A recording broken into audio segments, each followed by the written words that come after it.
right, let's go ahead then and move forward to the case e-filings and search screen, or the case e-filings and search tab. Under the case e-filings and search tab, this is where users can go to file and search for case related submissions.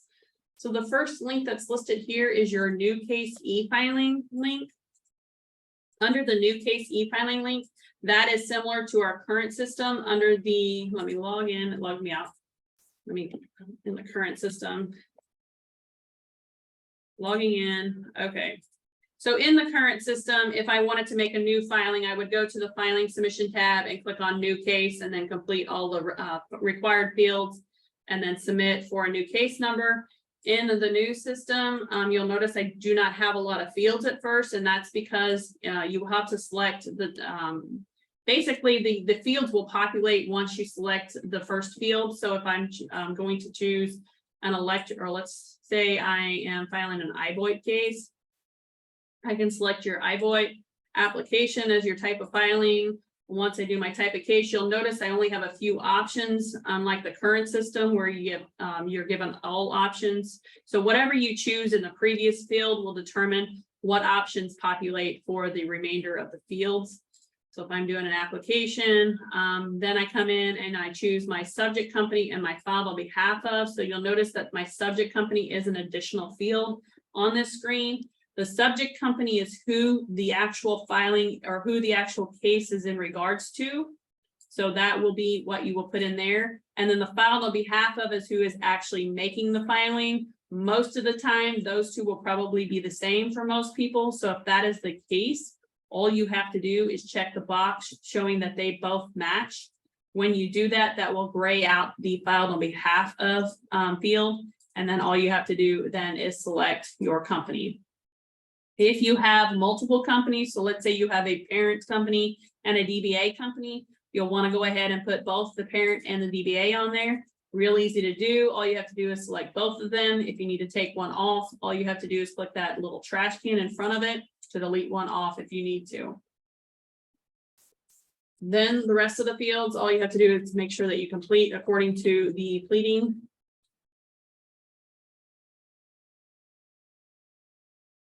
Plug in all of your information. The one new field or the one off the data request contact person, what you will notice is you no longer have to manually input that information.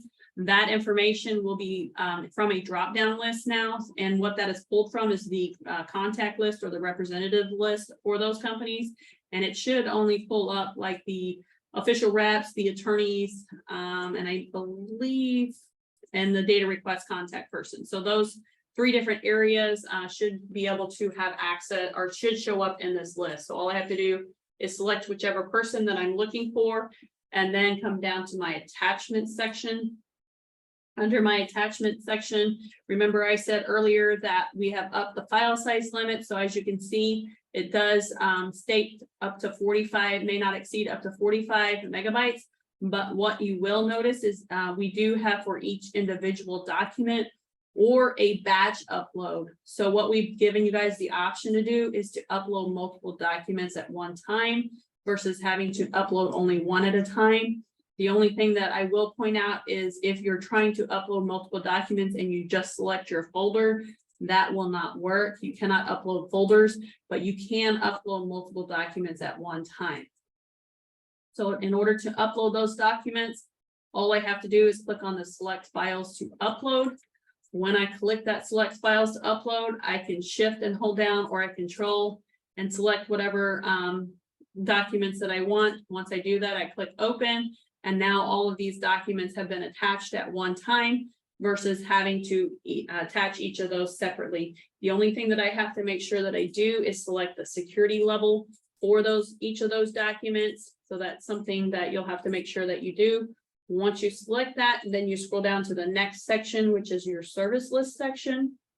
And for the service list, you have to make sure that you have at least one person on that service list. So all you have to do is click this add new button. When you click the add new, all you have to do, the company name should automatically be selected for you. As far as the member name, you can select from the list. Or if you have a long list and you need to narrow that down, all you have to do is select one of the representative types to narrow that search down. But for this case, all I have to do is select the person. Once I select that user, all of their main contact information should automatically fill in the fields below. If you need to change that, you do have that ability just by clicking the drop down box or the drop down list, and then you can change whatever information you need to. If you need to add anything additional, all you have to do is click that add new button, and then you can add a new address or email address or phone number if need be. Once you have all of that information completed, you click the submit button. When you click that submit button, you will now notice and you will now see the person that you added to the service list, unlike the current system where you click add and you're not sure if it's made it on there or not. But this new system, you will be able to see that you've added that to that system. So once I have that information submitted, or once I have all the fields completed, then I click the submit button. Once I click that submit button, I am now brought to the docket sheet instead of an actual confirmation page. But at the top of that docket sheet, I will get notifications stating that the case was successfully submitted. And then my case number then will be listed over here under the docket sheet portion. So before we get to the docket sheet itself, I will get to that shortly. Let's go ahead and move on to the next link, which is the existing case e-filing and search link. Under the case e-filings and search link, this is the link where you would go to look up cases in our existing cases in our system. This page is similar to our current system. You can look up the docket sheet. So under the filing submission tab, the docket sheet, as well as the resources tab and case information, and then the recent commission case filing submissions, and orders and notices. All four of those links are now combined into the existing case e-filings and search screen. So if you're looking for anything by a date range, you can do it by a date range. You can look them up by case number, related submission numbers, case status. All of that information is now found underneath one screen versus having to go through multiple screens to find that information.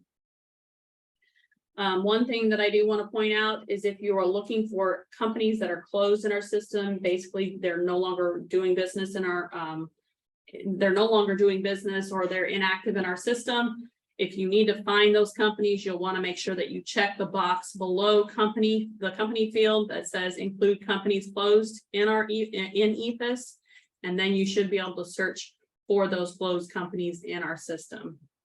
A new field that we have added on this page or on this search screen is a title of filing. So what that title of filing allows you to do is it allows you to search for any keyword in the title of filing. So you still have the type of filing over here on the right-hand side that you can search by. What this title of filing does is it allows you to type in a specific keyword if you want to pull up that or type in that information. And then once you click search, now you're giving all cases that a case list of anything that has MIA in the title of filing. So you can see this might be helpful if you're looking for a specific keyword in that title of filing. If you want it to narrow that keyword down to an individual, so you want it to actually see an individual filing search, you'll need to make sure that you check the box for individual filing search. If you do not check that box, it's just going to give you a case listing. It's not going to give you each and every individual filing that matches that. So if I check the individual filing search and click search, now you can see I have a lot more options as far as what it's returning, and it gives me each and every item that has MIA or has that keyword in the title of filing. Another thing that I want to point out on the screen, let's clear this out. If you are looking for pre-EFIS cases, and when I say pre-EFIS cases, anything that was submitted or created prior to April 15th of 2002, in our current system, you have to type in the case number without the dashes and add X's at the end of that case number in order to make it 12 characters to be able to pull that information up. In this new system, if you're looking for that historical data, you can go ahead and plug the case number in exactly the way that it is on the filing itself. So if you want it, you can put the dashes in the case number in order to pull that information up. So if I was looking for this 9913 case, I can plug in the dashes and I have to put X's at the end to make it 12 characters. So we've changed that a little bit for those historical cases if need be. All right, so let's go ahead and take a peek at a case and look at the docket sheet. So let me pull up a case that I kind of created here. Plug it in the case number. Once I select the case number, all I have to do is click search. When I click search, I'm brought to the docket sheet.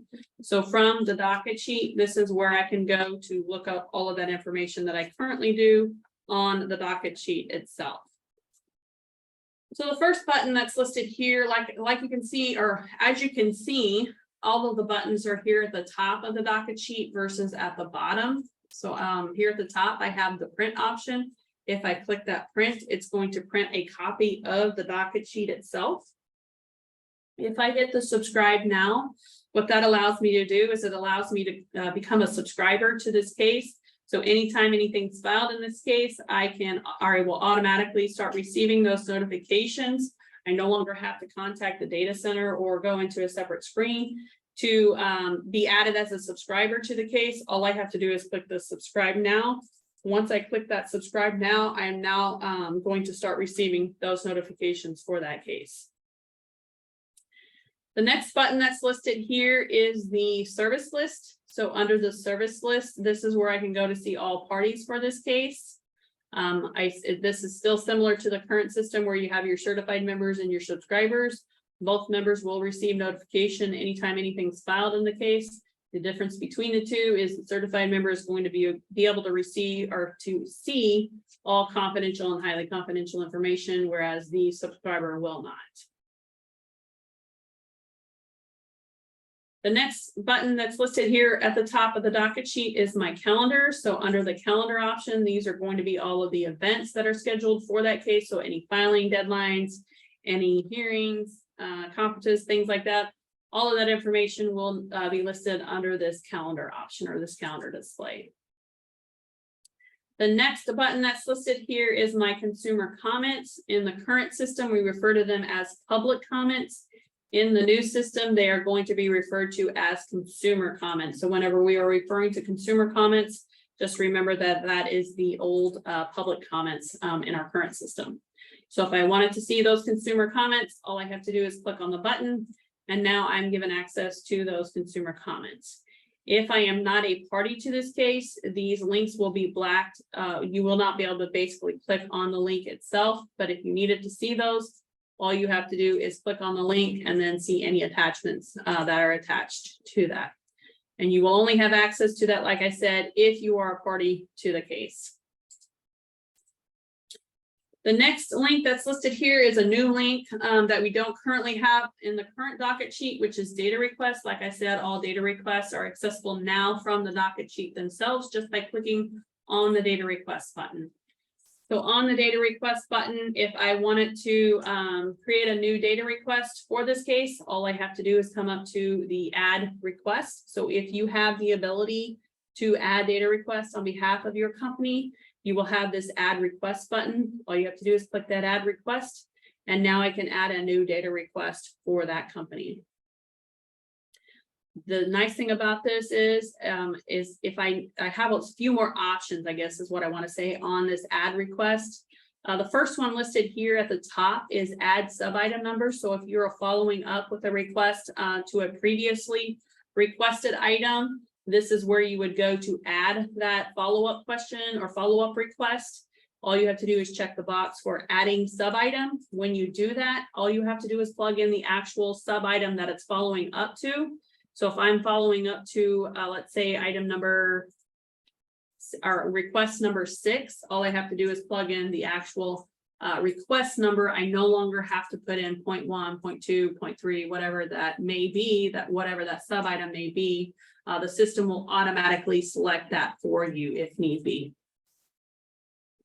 If I scroll further down, my requested from, I'm sorry, before I get to that, the due date should automatically populate for you. The issue date or the issue list, you'll have to select your issue from the list.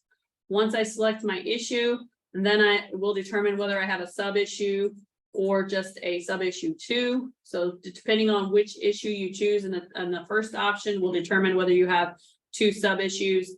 If you only select, if you select one, it will only show you 1 sub-issue 2. The other ones, a few of them will show you 2 sub-issues. So this determines what you choose from the issue list will determine what populates below that.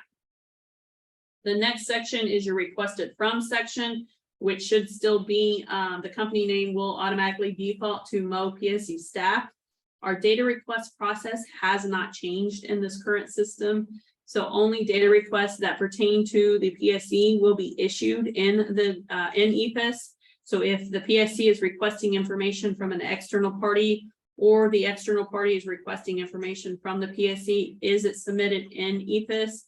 If it is from external party to external party, that will not be submitted in our system. So that has not changed. That process has not changed. So that's something that should automatically default to Mo PSC staff. The thing that you do have the ability to change is the requested from person. So if that person is not the correct person, it should automatically default to the lead attorney for that case. But if that needs to be changed, all you have to do is select that field, and then you're given a drop-down list. All you need to do is select then that person from the drop-down list if you need to change that person name. As far as the requested by, your requested by company will show, or it should show you the information as far as the companies that are in your list. You should be able to select whichever company, and then your email. Then you just choose what email you want that request to be sent back to. Fill in your brief description. And then your description area. And you will notice on the brief description and the description field that we have up the characters on this. So you should be able to type in more information if need be on those 2 fields. After you've completed that description and brief description, you will then select your request security. So the security level of that data request needs to be selected. If you choose confidential or highly confidential, you will have to input a rationale. But if you just choose public, you do not have to put a rationale. Please keep in mind, if you do check the highly confidential and you submit it as a highly confidential, if there is not a if there is not a protective order in that case that has been approved, it will get changed back to a confidential data request. So once you choose that request security level, then you have the ability to submit or to add attachments.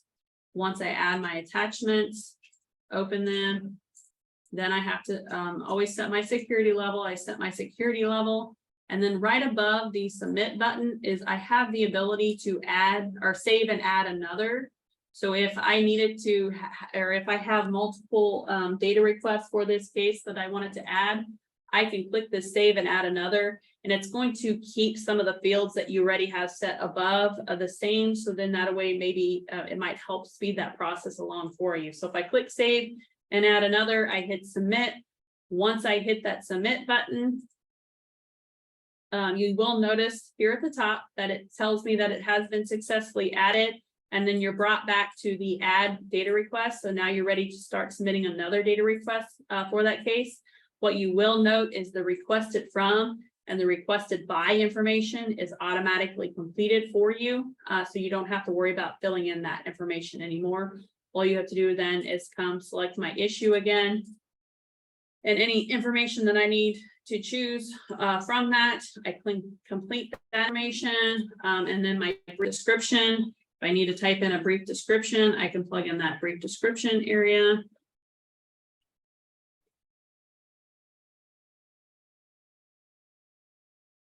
My request security level again, plug in that information.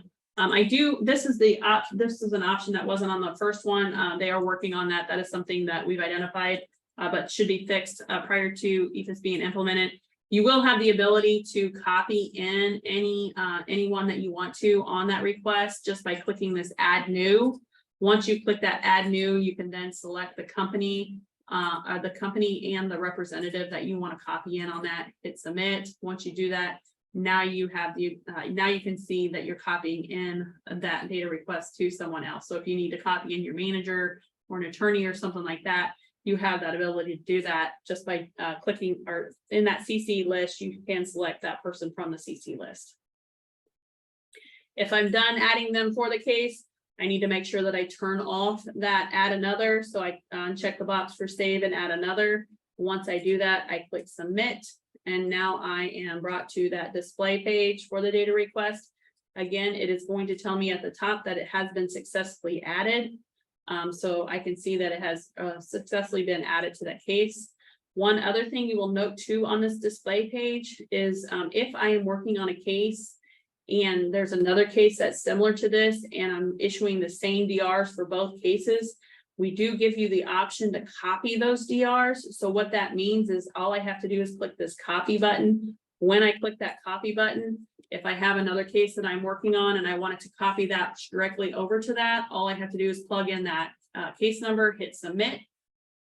When I hit that submit button, it's going to bring up your add data request page. All information is completed on that page. All I have to do is come down and hit submit. So if you have cases that are closely related and you you're issuing the same DR for both cases, that copy button will hopefully come in handy to where you can issue both of those, that same DR for both cases.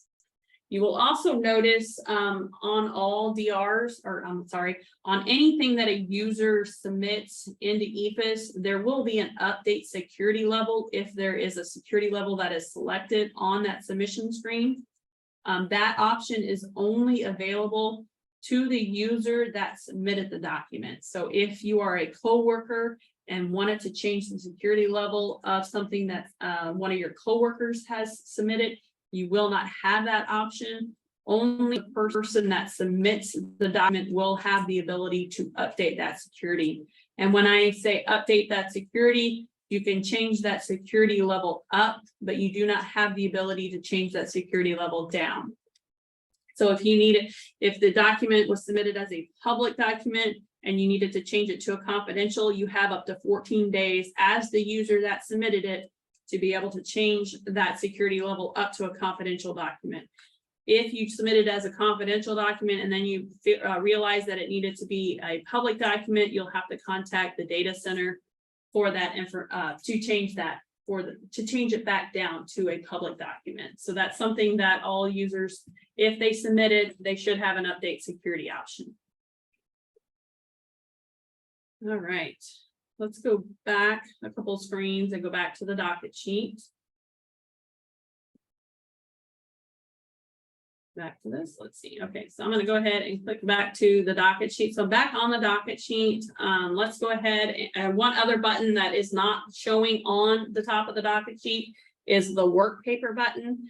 And the work paper button is going to be available. So instead of staff sending you a link to get to the work papers, they are now going to be available on the docket sheet themselves. So all you have to do then is to click the button that says work papers, and you should have access to all PSC work papers if you are a party to the case. All right, so let's scroll down to the docket sheet itself. A couple new fields that you'll notice on the docket sheet itself is the utility type and the type of case. So we clearly spell out what those things are on the docket sheet itself, as well as the style of the case is now listed out versus having to click a link to see what the style of the case is. Now you can see the style of the case directly on the docket sheet.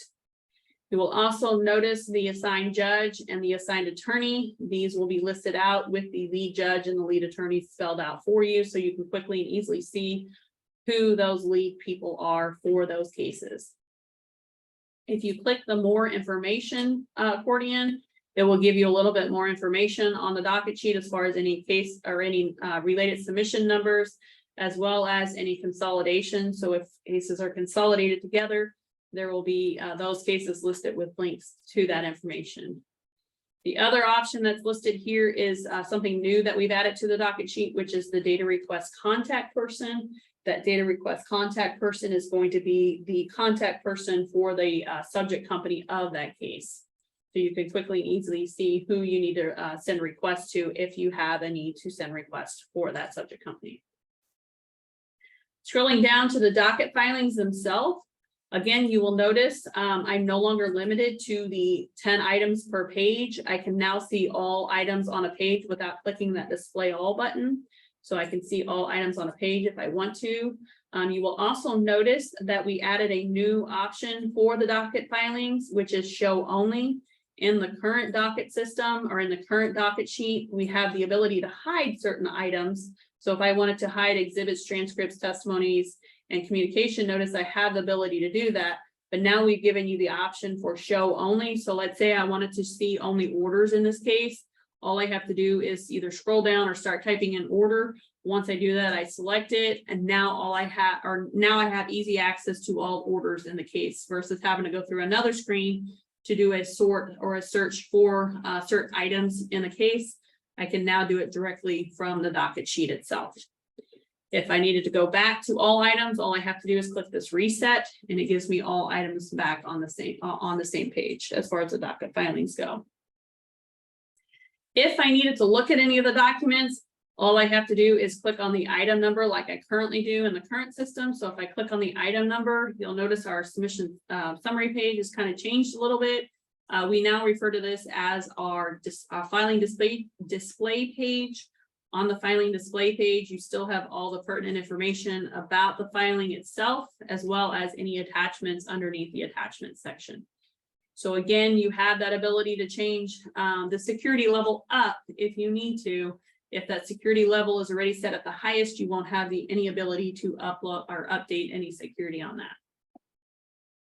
One other thing that I want to note on the filings themselves is anything that is filed by the commission in our current system will automatically open to the document or to the order or notice that they've issued.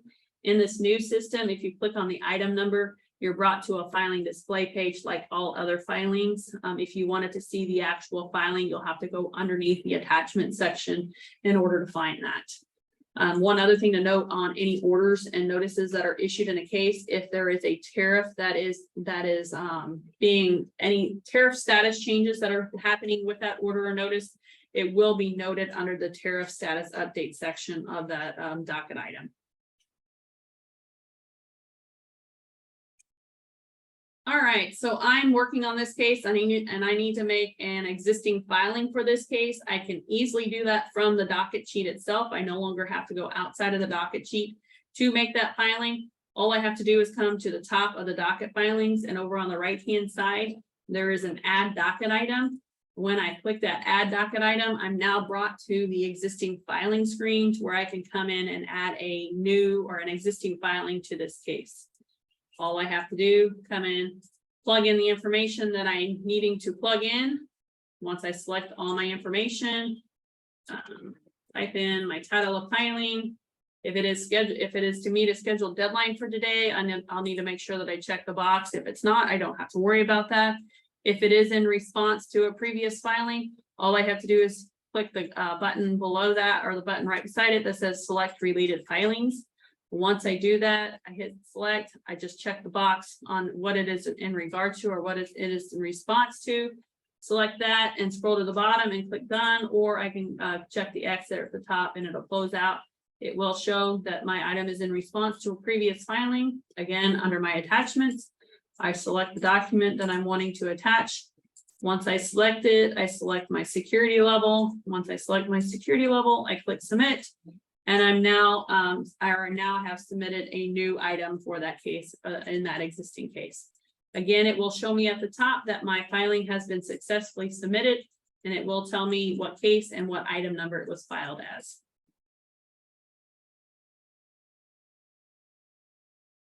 So real easy to find a lot of information off of the docket sheet itself. Any questions over the docket sheet?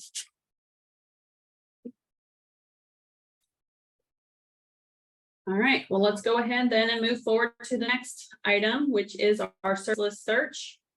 Under the service list search, this is where I would go to look up any of the service lists for any of the commission cases. So if I wanted to look up any of that information in our current system, I only had the ability to look for it by case number. In the new system, I have the ability to look it up by company name if I wanted to, or by case status. So I have a few more options as far as the service list search page goes. The next link that is listed here is my service list print. Under the service list print, here's where I would go if I wanted to basically print a service list for a case. I do have the ability to input multiple case numbers. So if I have a couple of case numbers that are similar and they, I basically need to send the same filing for both cases. All I have to do is plug in both case numbers, select them. Once I select them, what that does is it lists both of them out. I hit submit. And now I'm given a compiled list of both cases under one screen or one submission. Basically, what this does is it actually takes out any duplicate representative for a company. So if that representative or that attorney represents the same company on both cases, it's going to take out that duplicate and only show them one time versus showing them multiple times.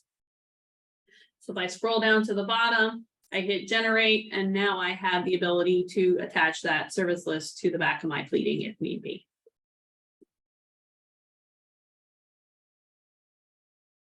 All right, next link is the calendar search. Under the calendar search, this is where I would go if I wanted to look up any of the calendar entries for cases. This screen has actually, we've actually combined a lot of screens in the current system for this calendar search option. So under the current system, if I wanted to see those options, I'd go to the resources tab, and then I'd go to calendar, and all three listed here, the calendar events, case events, case specific and hearings, all of those links are now combined into one. So now I have the ability to search by date if I wanted to. I can do it by a case specific by plugging in a submission number. I can do it by event. There's all different kinds of options that I have underneath this new calendar search feature. One thing that I will note is we've added a couple of new fields for the calendar events.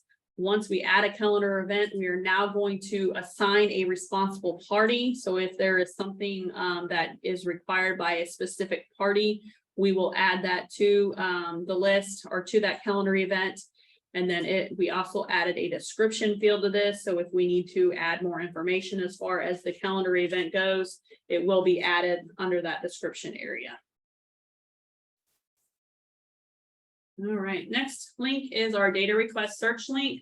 So we still give you a separate option for the data request search. This is still similar to the data request search option in our current system. The only difference is we have added a couple of new fields to this option or to the search screen, which is our response description. So this allows you to type in a keyword and search it for the response description. Or if you wanted to search for the objections, keyword in the objections, you do have the ability to search for that here as well. And you can still respond and issue new data requests under this data request search screen, but a lot of people I think will find it much easier to go through the docket sheet to submit those data requests just by clicking on the data request button. Oops. Next one here is the last link that's listed here is my small company rate increase insert or small company rate increase search screen. Under this one, what this is basically for searching historical data regarding water and sewer companies. Prior to 2008, those submissions were done through an informal process. It has now since been changed over to a formal process. So this is out here for just historical information. If you needed to look up those small water and sewer company rate increases, you could find that underneath this screen. Any questions over the case e-filings and search screen?